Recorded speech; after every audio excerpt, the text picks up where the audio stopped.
আপনি status check করবেন কিভাবে অন্নপূর্ণার।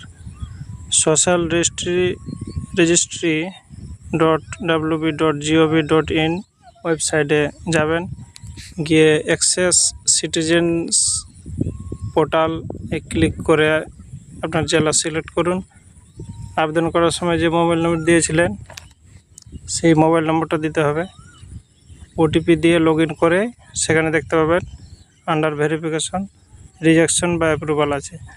যদি আন্ডার প্রসেসিং থাকে তাহলে সেটা অ্যাপ্রুভ হয়ে যেতে পারে।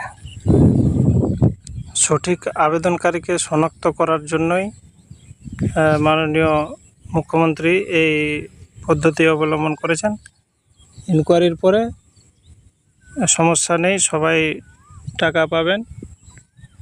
নতুন সংযোজনের যে ফর্ম, সেটাতে আপনার এসআইআরে নাম কি অবস্থায় আছে সেগুলোই দেখার জন্য এটা করা হয়েছে।